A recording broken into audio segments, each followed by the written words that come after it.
चलो बच्चों, तो आज हम लोग हिंदी में पोएम नंबर 5 देखें। जो पोएम का नाम है मीरा के पद। मीरा के पद जिनकी कवियत्री है मीराबाई। मीराबाई के बारे में हम सब लोग जानते हैं कि मीराबाई श्री कृष्ण की बहुत बड़ी भक्त थी। मीराबाई जिनका जन्म राजस्थान में हुआ था और वो उन्होंने अपने पति को, अपने घर बार सब कुछ छोड़कर वो एक सन्यासी जैसी वो बन गई थी और इन्होंने अपना पूरा जीवन श्री कृष्ण की भक्ति के लिए निकाल दिया था। पूरा जीवन वो श्री कृष्ण की भक्ति करती थी और उन्होंने न जाने कितने जो है वो गीत गाए थे श्री कृष्ण के लिए। यहाँ जो मीरा के पद है ना, इनका साहित्य प्रकार ही पद है। पद मतलब जनरली वो काव्य कहलाते हैं जो दूसरों के लिए लिखे गए हो। तो यहाँ पर इन्होंने किसके लिए लिखे हैं? तो ये श्री कृष्ण के लिए लिखे हैं ये पद, जिसमें इस चैप्टर में मीराबाई के 3 पद दिए हुए हैं। हम लोग एक एक करके समझते हैं उन पदों को। जैसे कि सबसे पहले पद में वो कहते हैं कि मेरे तो गिरधर गोपाल दूसरा न कोई, दूसरा न कोई साधो सकल लोक जोई। वो श्री कृष्ण के लिए ये कह रहे हैं कि भाई मेरे लिए दुनिया में और कोई नहीं है उनके अलावा। बराबर ना? मीराबाई हमेशा उन्होंने सिर्फ और सिर्फ श्री कृष्ण की ही भक्ति की है। उन्होंने घर बार वगैरह सब कुछ छोड़ दिया और सिर्फ श्री कृष्ण के लिए उन्होंने अपना पूरा जीवन बिताया है। इसलिए तो वो ये कह रहे हैं ना कि मेरे तो गिरधर गोपाल, मेरे तो सिर्फ श्री कृष्ण ही है, दूसरा न कोई, दूसरा न कोई साधो सकल लोक जोई। कि साधो मतलब सभी साधुओं को वो कह रहे हैं, या सभी लोगों को वो कह रहे हैं सकल लोक जोई। सकल लोक मतलब कि पूरी दुनिया, सकल मतलब पूरी, लोक मतलब दुनिया, जोई मतलब देखी, कि मैंने पूरी दुनिया देख ली है कि भाई मेरे लिए तुम्हारे अलावा और कोई नहीं है। भाई छोड़िया बंधु छोड़िया, छोड़िया सगा सोई। कहते हैं भाई छोड़िया, बंधु छोड़िया मतलब अपने घर बार, अपने भाई, अपने साथी, छोड़िया सगा सोई। कि सगा सोई मतलब अपने सभी परिवार वालों को, सभी सगे संबंधियों को भी इन्होंने छोड़ दिया। कहते हैं ना, घर बार रिश्तेदार सब कुछ इन्होंने छोड़ दिया। साधु संग बैठी बैठी लोक लाज खोई। साधु संग बैठी बैठी मतलब कि इन्होंने घर बार वगैरह छोड़कर और साधुओं के साथ अपना जीवन बिताया, साधुओं जैसा जीवन बिताया। ये जब इनकी शादी भी हुई थी ना, तो भी ये घर से ज्यादा मंदिरों में रहना, वहां पर उन साधु संतों के साथ भजन गाना, गीत गाना, वो इन्हें ज्यादा पसंद था। तो उन्होंने अपनी पूरी जिंदगी उन साधु संतों के साथ बिताई है और उनके जैसी ये जिंदगी बिताई है।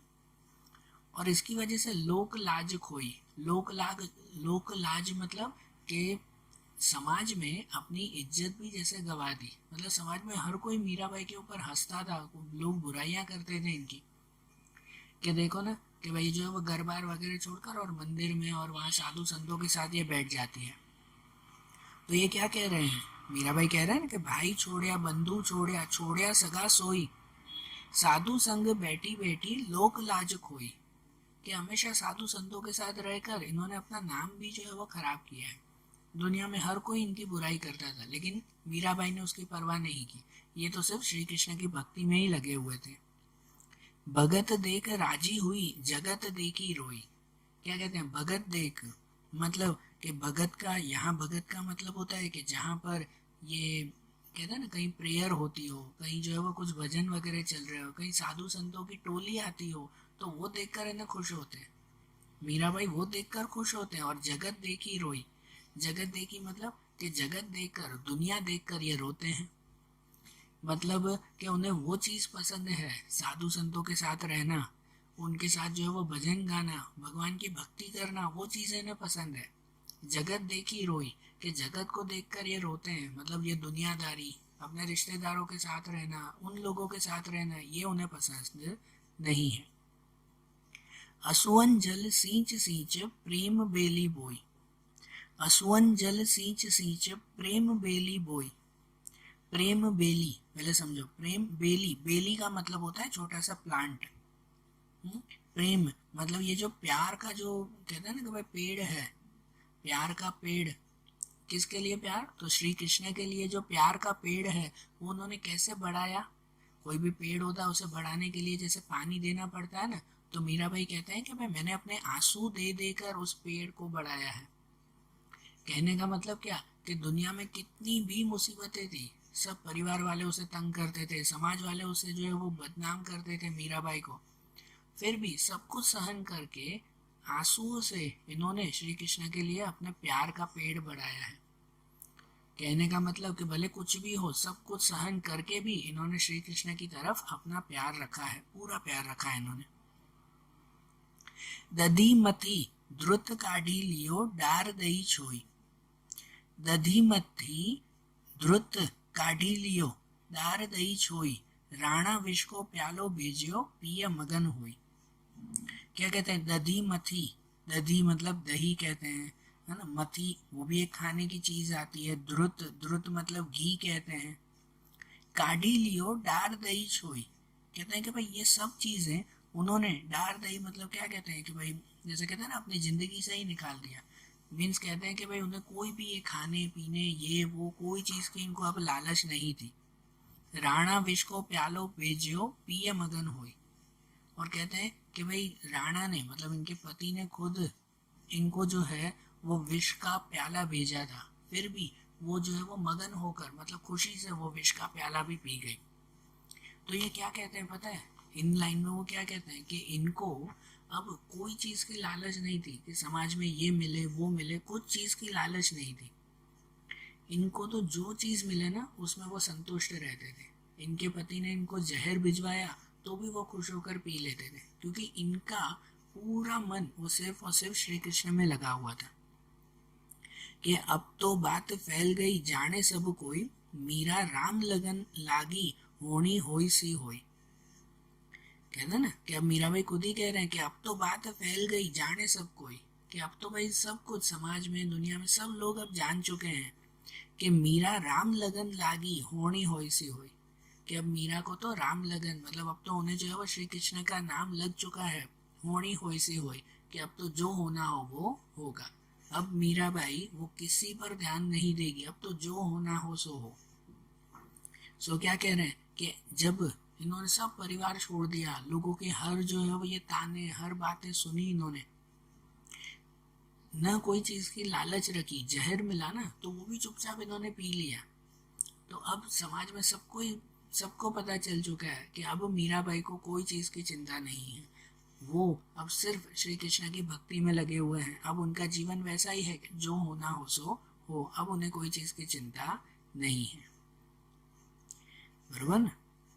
तो जैसे पहले पद में ये कहा वैसे ही दूसरा पद भी वो श्री कृष्ण के लिए ही लिखते हैं। क्या कहते हैं कि पायो जी मैंने राम रतन धन पायो, वस्तु अमोलक दी मेरे सतगुरु, कर कृपा अपनायो।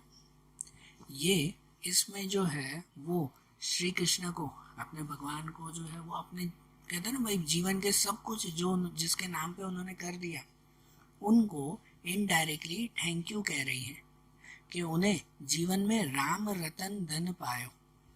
मतलब कि राम रतन, राम रूपी जो है वो ये धन मिला है, राम नाम का धन इनको मिला है। दुनिया में इंसान जो होते हैं वो पूरी जिंदगी धन दौलत जमा करते हैं कि भाई मुझे जो है वो ये धन मिले, ये पैसे मिले, ये चीज़ मिले, वो चीज़ मिले। मीराबाई को तो ये चीज़ की लालच नहीं थी, उन्हें सिर्फ क्या था पता है कि मुझे राम नाम मिले, बस वही मेरे लिए बहुत है ना भाई। मुझे तो सिर्फ राम नाम मिले ना तो भी मेरे लिए बहुत है। तो इन्होंने जब ये राम नाम लिया तो वो कह रहे हैं कि भाई इनको तो सब धन मिल चुका है, इसलिए वो कह रहे हैं कि पायो जी मैंने राम रतन धन पायो। मतलब कि राम नाम रूपी उनके जैसे रत्न का ये धन, उनका ये क्या कह सकते हैं कि जैसे खजाना मिल चुका है, राम नाम का इनको खजाना अब मिल चुका है। वस्तु अमोलक दी मेरे सतगुरु, कर कृपा अपनायो। वस्तु अमोलक कि इतनी अनमोल वस्तु, इतनी अनमोल चीज आपने मुझे दी है, कर कृपा अपनायो कि मेरे ऊपर कृपा करके मेरे ऊपर आशीर्वाद देकर ही आपने मुझे अपनाया है, कि इतनी कीमती चीज आपने मुझे दी है और मुझ पर आशीर्वाद रखकर ही आपने मुझे अपनाया है। जन्म जन्म की पूंजी पाई जग में सबे खोआयो।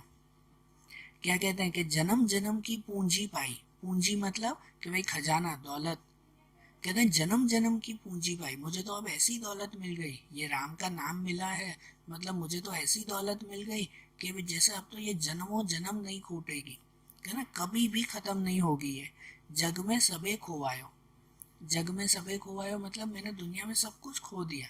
मीराबाई ने सब कुछ खो दिया था, तो कहते भले सब कुछ खोकर भी मुझे जो ये राम नाम का नाम मिला है, श्री राम का जो नाम मिला है, बस वो मेरी सबसे बड़ी पूंजी, मेरी सबसे बड़ी दौलत है, जो जन्मों जन्म मेरे साथ रहेगी। बरोबर ना। बाकी जो दौलत होती है, वो पैसे, वो दौलत, वो तो कभी ना कभी खत्म हो जाएगी ना। लेकिन मीराबाई कहते हैं कि उनकी ये जो दौलत है ना, वो कभी खत्म नहीं होगी। खर्चे नहीं कोई चोर न लेवे, दिन दिन बढ़त सवायो। ये राम का नाम, वो मीराबाई के लिए ऐसी दौलत है जो कभी खर्च नहीं होगी। पैसे खर्च हो जाएंगे, चोरी हो जाएंगे, खत्म हो जाएंगे, ठीक है ना, लेकिन ये जो राम नाम का खजाना है ना, उनकी जो ये दौलत है ना, वो कभी खत्म नहीं होगी। खर्चे नहीं कोई चोर न लेवे, कि ये राम के नाम को तो कोई चोर ले भी नहीं सकता। और क्या कहते हैं उसमें कि दिन दिन बढ़त सवायो। दिन दिन बढ़त सवायो मतलब कि हर दिन उल्टा ये दौलत तो बढ़ती जाती है। श्री राम का नाम ही ऐसा है कि ये ऐसी दौलत है जो कभी खर्च नहीं होगी, कोई चोर नहीं ले जाएगा, उल्टा दिन ब दिन बढ़ती जाएगी इसे। सत की नाव खेवटिया सतगुरु, भव सागर तरी आयो। कहते हैं सत की नाव खेवटिया सतगुरु।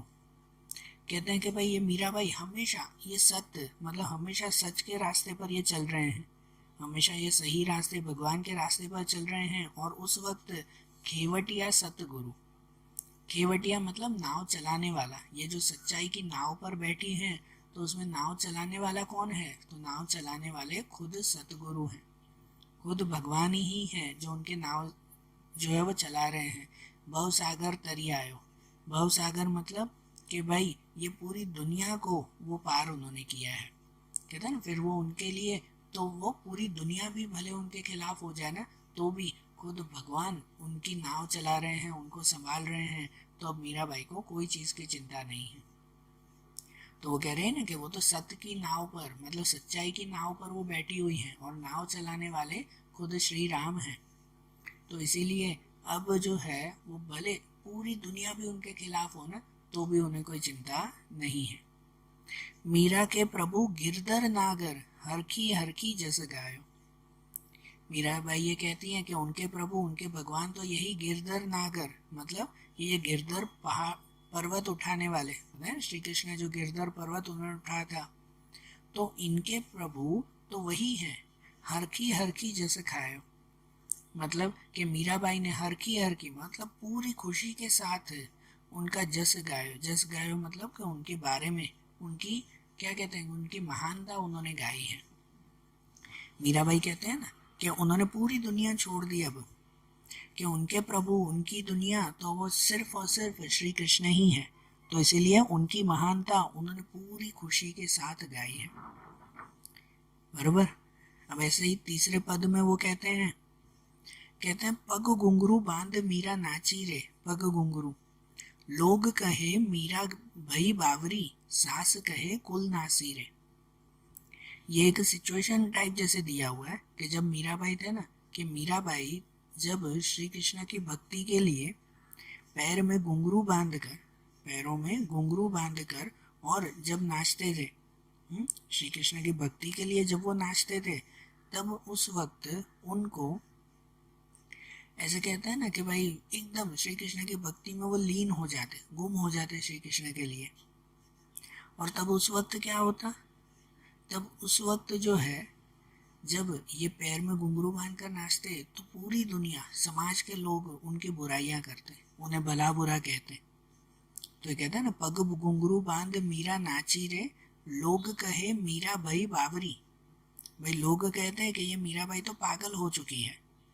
और सास कहे कुल नासी रे, और सास क्या कहती, उनकी ही सास कहती कि ये तो कुल नासी, कुल नासी मतलब कि परिवार का नाम खराब करने वाली ये हो चुकी है, कि ये तो परिवार का नाम खराब कर रही है, कि ऐसे पैरों में घुंघरू बांध कर नाच रही है। ठीक है ना। घर में कैसे है कि भाई अगर कोई ये लेडी पैरों में घुंघरू बांध कर नाचे तो उसकी सास उसे कहेगी ना कि कैसे नाच रही है, घर का नाम खराब कर रही है। लेकिन वो मीराबाई, वो तो श्री कृष्ण की भक्ति में नाच रही थी, वो तो उसमें डूबी हुई थी, उन्हें कहाँ चिंता थी किसी की। फिर भी घर के लोग उन्हें कहते थे कि भाई, उसकी सास कहती थी कि ये तो कुल नासी है, मतलब घर का नाम डुबा रही है। जहर का प्याला राणा जी ने भेजा, पीवत मीरा हासी रे। ये पहले भी आया ना कि भाई मीराबाई को तो जहर का प्याला जो है वो उनके पति ने उनको भेजा था, और पीवत मीरा हासी रे, और वो भी उन्होंने हंसी हंसी जो है वो पी लिया, खुशी से पी लिया, बिना कोई चिंता के उन्होंने पी लिया। कि मैं तो अपने नारायण की हो गई, आप ही दासी रे। कि भाई मैं तो खुद ही अपने नारायण की दासी, मतलब कि अपने भगवान की दासी में हो चुकी हूँ। भाई मैंने तो अपना जीवन पहले ही अपने भगवान के नाम पे कर चुकी हूँ, तो अब मुझे कोई चीज़ की चिंता नहीं है। मीरा के प्रभु गिरधर नागर, बेग मेलो अविनाशी रे। क्या कहते हैं कि भाई मीरा के प्रभु गिरधर नागर, उनके तो वही गिरधर नागर, मतलब ये गिरधर पर्वत उठाने वाले श्री कृष्ण ही उनके जो है वो सब कुछ है। बेग मेलो अविनाशी रे, कि उनके लिए बाद अब उन्हें कोई चीज़ की चिंता नहीं है। मतलब कहते हैं ना कि अब समाज की उन्हें चिंता नहीं है, कि भले ना उनकी सास कुछ कहे, लोग कुछ कहे, घर वाले कुछ भी कहें, अब उन्हें चिंता नहीं है। वो तो सिर्फ और सिर्फ श्री कृष्ण की भक्ति ही करती रहेगी बिना किसी की चिंता के। बरोबर, समझ में आया ना ये पोएम। तो देखो, आज जैसे हमने ये पोएम देखी ना हिंदी की, वैसे ही अब हिंदी की दूसरी पोएम्स हम लोग अगले वीडियोस में देखेंगे। Okay, thank you.